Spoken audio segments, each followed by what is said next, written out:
کہ اللہ تعالیٰ نے دنیا کو نیک عمل کرنے کی جگہ بنایا اور پھر سارے انسانوں کو نیک عمل کرنے کے لیے پیدا کیا۔ ہر انسان کو ماں کے پیٹ میں ماں نہیں بناتی، اللہ بناتے ہیں۔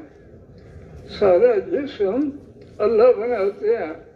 بولنے کی زبان اللہ تعالیٰ دیتے ہیں، دیکھنے کی آنکھیں اللہ تعالیٰ دیتے ہیں، سننے کے کان اللہ تعالیٰ دیتے ہیں، کام کرنے کے ہاتھ اللہ تعالیٰ دیتے ہیں، اور چلنے کے لیے ٹانگیں اللہ دیتے ہیں، اور پھر انسانوں کے رہنے کی، کھانے پینے کی ضرورتیں سب اللہ دیتے ہیں۔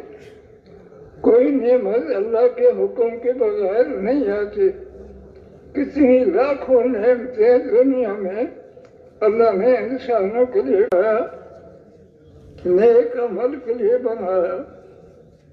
ماں کے پیٹ میں ہر انسان کو ماں نہیں بناتی، اللہ تعالیٰ بناتے ہیں۔ جب جسم بن جاتا ہے تو پھر اللہ تعالیٰ فرشتے حکم دیتے ہیں اس بچے کے جسم کے لیے روح لے جاؤ، ماں کے پیٹ میں اس کے جسم میں ڈال دو۔ تو اللہ کے حکم سے فرشتے روح لا کر ماں کے پیٹ میں بچے میں ڈال دیتے ہیں۔ پھر جب ہمارے پیغمبر بھیجے،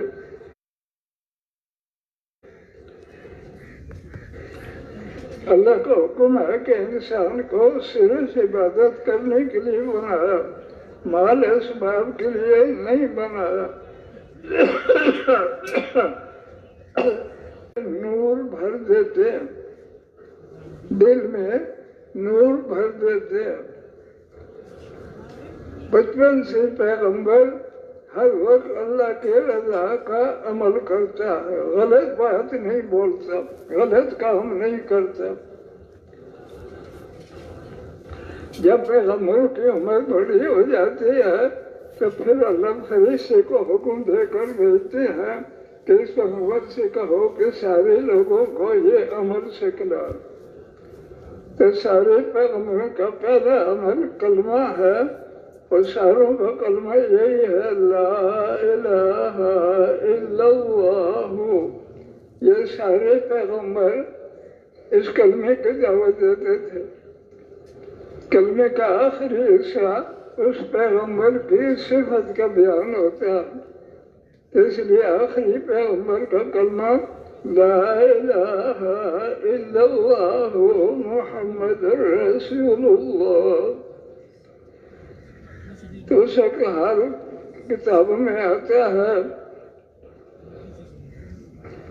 کہ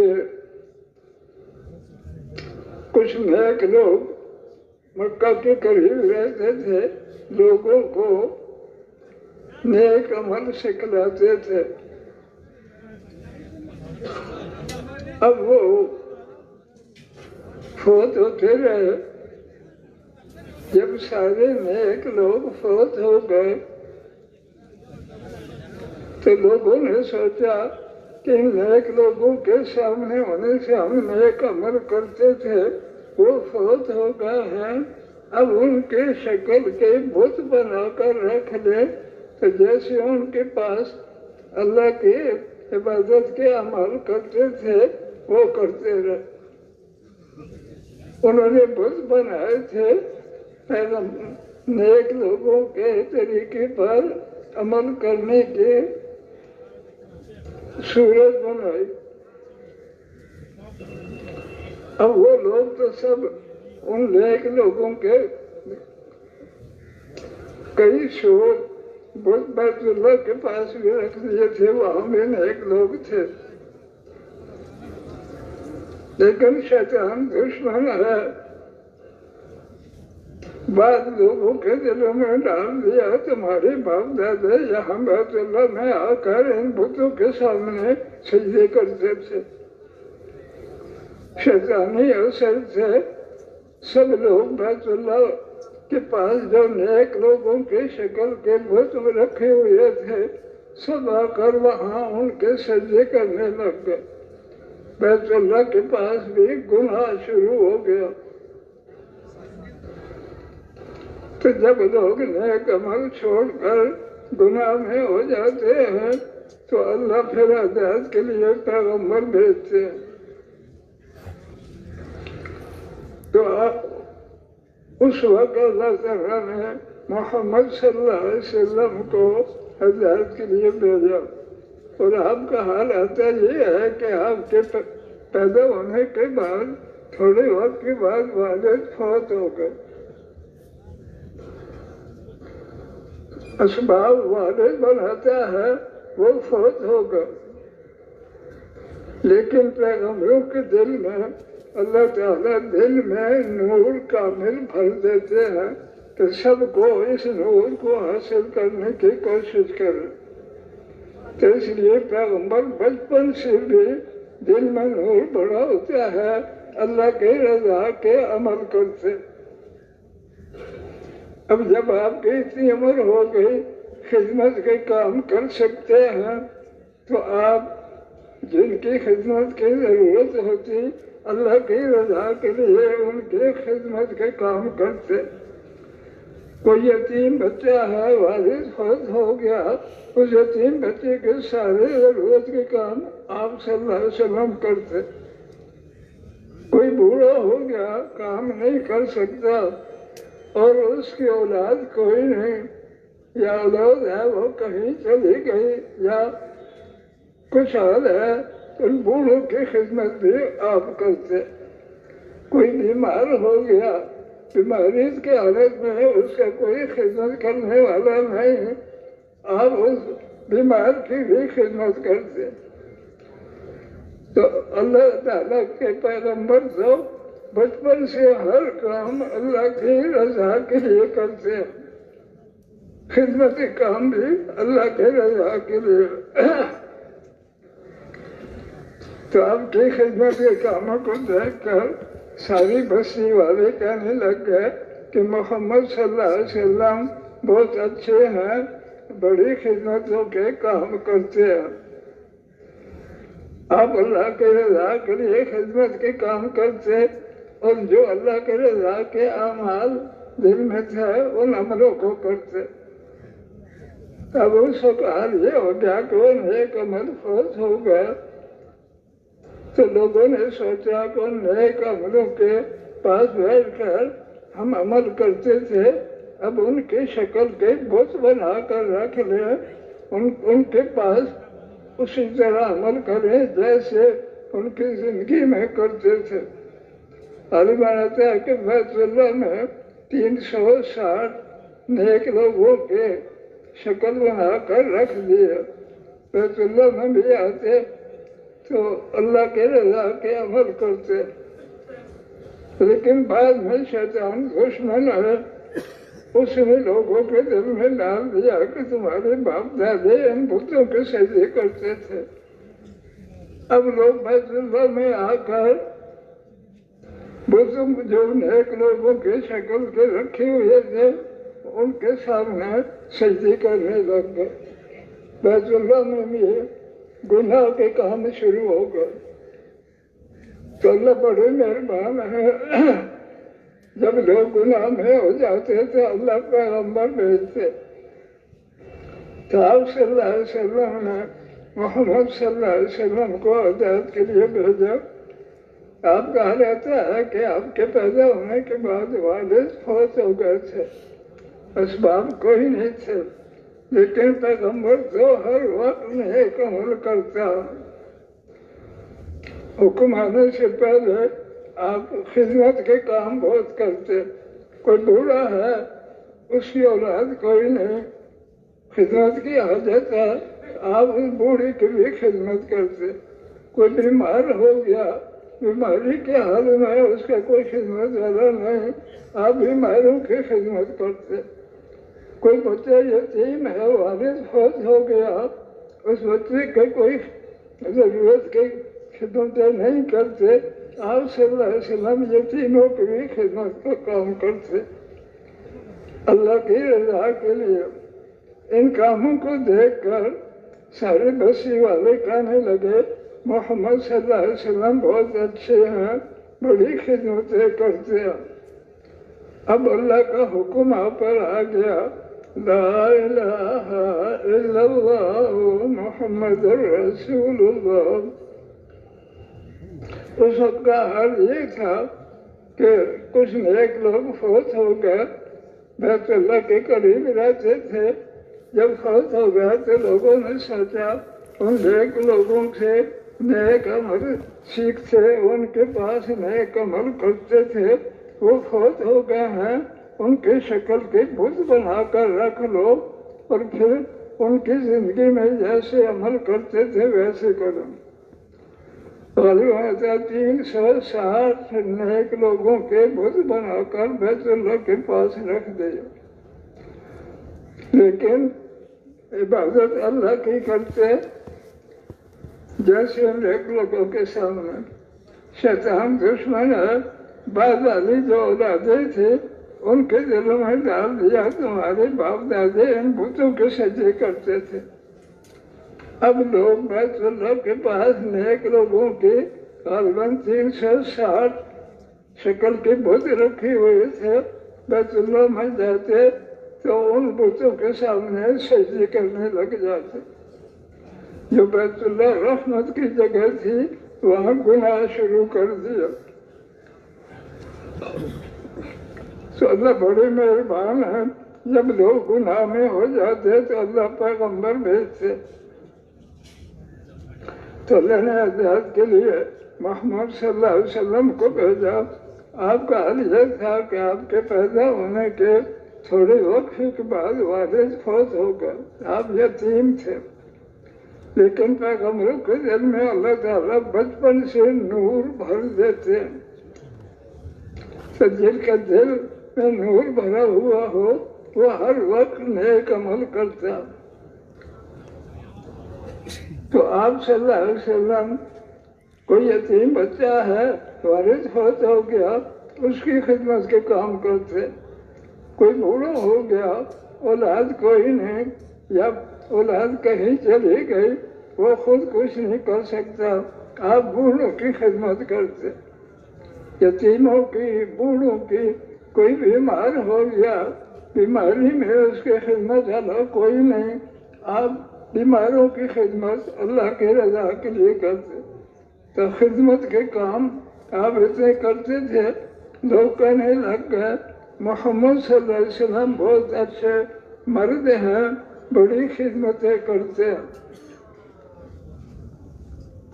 اب جب وہاں پر اللہ کا حکم آ گیا کلمے کا، لا الہ الا اللہ محمد رسول اللہ، تو آپ کو اللہ نے حکم دیا کہ ساری دنیا والوں کو کلمہ پڑھاؤ، کیونکہ جو موت تک کلمہ نہیں پڑھے گا مرتے ہی دوزخ کے عذاب میں جائے گا۔ آپ پر حکم آ گیا تو آپ نے پھر بیت اللہ کے پاس نیک لوگوں کے بت رکھے ہوئے تھے، لوگ بیت اللہ میں آ کر بتوں کے سجدے کرتے تھے، تو آپ کلمے کی دعوت دیتے۔ کلمے کے معنی عبادت کے لائق لا الہ الا اللہ، عبادت کے لائق کوئی نہیں مگر ایک اللہ۔ عبادت کیسی کرنی ہے؟ محمد صلی اللہ علیہ وسلم اللہ کے رسول ہیں، وہ جو بتا رہے ہیں اس عبادت کو کرو۔ اب جو بھی کلمہ پڑھ لیتا وہ بیت اللہ میں جاتا تھا۔ عام لوگ تو نیک لوگوں کے جو بت رکھے ہوئے تھے ان کے سامنے سجدے کرتے، لیکن کلمے کا معنی یہ ہے عبادت کے لائق کوئی نہیں مگر ایک اللہ۔ اور عبادت کیسے کرنی ہے؟ محمد صلی اللہ علیہ وسلم اللہ کے رسول ہیں، انہوں نے جو عبادت بتائی وہ کرنی ہے۔ تو کلمہ پڑھنے والے تو بیت اللہ میں بھی جا کر بت 360 رکھے ہوئے تھے، وہ کسی بت کا سجدہ نہیں کرتا تھا، اور عام لوگ بتوں کے سجدے کرتے تھے، جو سجدہ نہ کرتا اسے کہتے یہاں ان کے سامنے سجدہ کرو. تو کلمہ پڑھنے والا جب کسی سجدہ نہیں کرتا تو کلمہ پڑھنے والا سجدہ نہ کرتا تو کافر اسے مارتے کہ یہاں کیوں نہیں سجدہ کرتا ہمارے کہنے سے. یہ آتا ہے بعض کو اتنا مارا ان کے مارنے سے وہ فوت ہوگا. اور جو کلمہ پڑھ لیتا بیت اللہ کے پاس 360 بت نیک لوگوں کے رکھے ہوئے تھے وہ سجدہ وہاں نہیں کرتا تھا. نماز پڑھتا طواف کرتا. اور حج پر جو آتے تو ہر علاقے والے پوری جماعت ٹھہرتے تھے تو آپ صلی اللہ علیہ وسلم ہر جماعت کو دعوت دیتے. تو ایک سال مدینے والے کو چھوڑے آئے ان کو دعوت دی ان سب نے کلمہ پڑھ لیا. پھر دوسرے سال حج پر کچھ زیادہ آئے ان کو دعوت دی انہوں نے بھی کلمہ پڑھ لیا. غالباً تیسرے سال مدینے والے کوئی 70 کے قریب آئے ان کو دعوت دی انہوں نے بھی کلمہ پڑھ لیا. تو انہوں نے کہا کہ یہاں والے سارے لوگ آپ کا کلمہ نہیں پڑھتے اللہ نے ہمیں کلمہ پڑھنے کی توفیق دی آپ ہمارے ساتھ مدینہ چلو. آپ نے فرمایا کہ میں تو ہر کام اللہ کے حکم سے کرتا ہوں جب تک اللہ کا حکم مکہ چھوڑنے کا نہ آئے تو میں مکہ چھوڑ کر کہیں نہیں جا سکتا. پھر انہوں نے کہا کہ آپ اپنا صحابی کو ہمارے ساتھ بھیج دے جو ہمارے ساری بستی اور سارے علاقے کو کلمہ پڑھا. تو آپ نے کوئی صحابی ان کے ساتھ بھیج دیے. اس صحابی کے جانے سے مدینے والوں نے بھی اکثر نے کلمہ پڑھ لیا اور پھر وہ جماعت بنا کر دوسری بستی میں جاتے ان کو دعوت دیتے تو اکثر بستی میں لوگ اکثر کلمے پر آ گئے.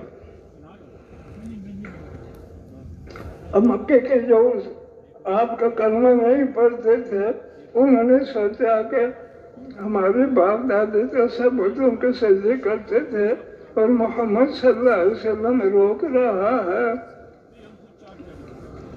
بتوں سے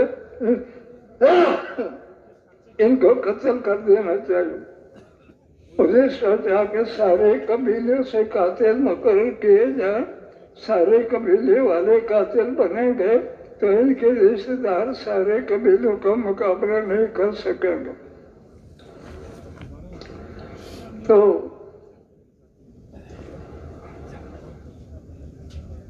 تب تقریباً 100 سے کچھ کم قتل کے لیے آپ کے بستی کے باہر لائن بنا کر بیٹھ کر اب نکلیں گے قتل کریں گے. جب انہوں نے قتل کی ترتیب بنا لی تو اللہ نے حکم بھیج دیا کہ اب آپ مکہ چھوڑ کے مدینہ چلے جاؤ. آپ کا جو اللہ کا حکم ہوتا تھا وہ کرتے تھے. آپ رات کو نکلے ذکر کرتے ہوئے مٹی اٹھا کر پھینکی اللہ نے وہ مٹی سب کی آنکھوں میں ڈال دی اور سارے آنکھوں کو ملنے لگ گئے اور آپ نکل کر مدینے پہنچ گئے. مدینے کا ماحول دین کا تھا تو اس لیے آپ نے مشورہ کیا کہ اب ساری بستیوں کو کلمہ پڑھانا ضروری ہے کیونکہ جو موت تک کلمہ نہیں پڑھے گا اللہ کی رضا کلمے میں ہے. جو موت تک کلمہ نہیں پڑھے گا مرتے ہی دوزخ کی آگ میں جائے گا. تو اس لیے پھر مدینے کے صحابہ جماعت بنا کر بستیوں میں جاتے اور ان کو کلمے کی دعوت دیتے. اکثر بستیاں کلمہ پڑھ لیتے اور جو کلمہ نہ پڑھتا تو اسے کہتے کہ اس بستی میں تم نہیں رہ سکتے. جب کلمہ نہیں پڑھتے اسے کہتے نکل جاؤ یہاں سے. جو کلمہ نہ پڑھتے ان کو نکال دیتے. تو اس طرح مدینے کی کافی بستیاں بھی کلمے اور نماز پر آ گئی. مکے میں بھی خبر پہنچ گئی کہ کہ مدینے والے تو سارے لوگ مدینے والے اور علاقے والے ان کے کلمے پر آ گئے، باپ دادے کے بتوں کو چھوڑ دیا، لہذا فوج بنا کر ان کو قتل کرنا چاہیے۔ کافر شیطان نے دل میں ڈالا، مکے والے فوج بنا کر آ گئے۔ آپ تک خبر پہنچ گئی کہ مکے والے فوج لے آئے، تو آپ نے صحابہ سے کہا کہ وہ فوج مدینے میں نہ آئے، جہاں ٹھہری ہوئی ہیں وہیں جا کر ان کا مقابلہ کیا جائے۔ تو غالباً کوئی 360 صحابہ تیار ہو گئے۔ جہاں مکے والوں کا لشکر تھا قریب پہنچ کر رات کو ٹھہر گیا اور اللہ سے دعا مانگتے رہے کہ اللہ آپ کا کلمہ پڑھنے کی توفیق عطا فرمائے۔ اب یہ مکے والے قتل کرنے کے لیے آ گئے، آپ ہماری حفاظت فرمائے، کیونکہ کلمہ پڑھنے والے جانتے تھے سب کام اللہ کرتے ہیں۔ رات کو دعائیں مانگتے، جب سورج نکلنے کے بعد لڑائی کے لیے کھڑے ہوتے تو آپ صلی اللہ علیہ وسلم صحابہ کی دعا پر کئی فرشتے بھی ان کی مدد کے لیے بھیج دیتے۔ کافر بھی دیکھتے کہ آسمانوں سے بھی فوج ان کی مدد کے لیے آ رہی، تو کتابوں میں آتا ہے کہ تقریباً 3 منٹ لڑائی کے بعد کافر بھاگ جاتے تھے، سامان چھوڑ جاتے تھے۔ تقریباً 3 منٹ 4 منٹ یا 5 منٹ لڑائی شروع ہونے کے بعد سامان چھوڑ کر بھاگ جاتے۔ تو بس یہ اکثر کلمہ پڑھنے پر آ جاتے، اور جو کلمہ نہ پڑھتا اسے کہتے اس بستی میں تو وہ رہیں گے جو کلمہ پڑھے، جو کلمہ نہیں پڑھتے وہ کہیں اور جگہ چلے جائیں، ان کو نکال دیتے۔ ساری بستیاں کلمے پر آ گئے، جو کلمہ نہ پڑھے اسے بستی سے نکال دیتے تھے۔ پھر حال آتا ہے کہ بعض بستی والوں نے یہ سوچا کہ ہم کلمہ نہ پڑھیں تو ہمیں نکال دیں گے، لہذا ہم بھی کلمہ پڑھ لیں۔ دل سے نہیں مانتے، صرف مسلمانوں کو دھوکہ دینے کے لیے کہ ہم بھی کلمے والے بن گئے، وہ کلمہ پڑھ لیتے، اور ظہر اور عصر کی نماز میں سورج کی روشنی ہوتی تھی تو اس وقت بھی نماز میں کھڑے ہو جاتے تھے۔ مغرب عشاء صبح میں پوری روشنی نہیں ہوتی تھی، اس وقت مسجد میں نہیں آتے تھے۔